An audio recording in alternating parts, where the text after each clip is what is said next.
வணக்கம். இன்னைக்கு நம்ம லைஃப் டிரான்ஸ்ஃபர்மேஷன் ஹேபிட் சீரீஸ்ல இன்னைக்கு பார்க்க போற ஹேபிட் என்னன்னா நோ காசிப்ஸ் ஹேபிட்.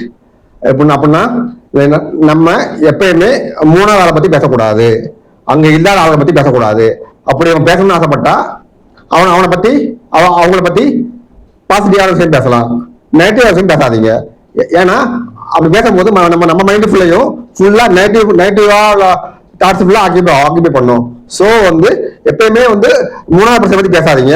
அப்படி பேசணும்னு ஏதாவது ஆசைப்பட்டீங்கன்னா அவனை பத்தி பாசிட்டிவான விஷயம் மட்டும் பேசுங்க. அப்புறம் பேசுறதுக்கு எதுவுமே இல்லையா, நீங்க என்ன பேசலாம் நீங்க கேக்குறீங்களா? ஆமா பேசலாமே. புக்ஸை பத்தி பேசலாம், உங்க கோல்ஸை பத்தி பேசலாம், எப்படி ஒரு ஹேபிட்டை ஃபார்ம் பண்றது, எப்படி மார்னிங் ரொட்டீன் செட் பண்றது, இந்த மாதிரி ஆக்கப்பூர்வமா பேசி பழகினா உங்க லைஃப் வேற லெவல்ல மாறும். இந்த ஹேபிட்ஸை ஒரு 21 days ஃபாலோ பண்ணி ட்ரை பண்ணி பாருங்க. ட்ரை பண்ணிட்டு உங்களுக்கு நடக்கிற மாற்றங்களை கமெண்ட்ஸ்ல பின் பண்ணுங்க. நன்றி, வணக்கம்.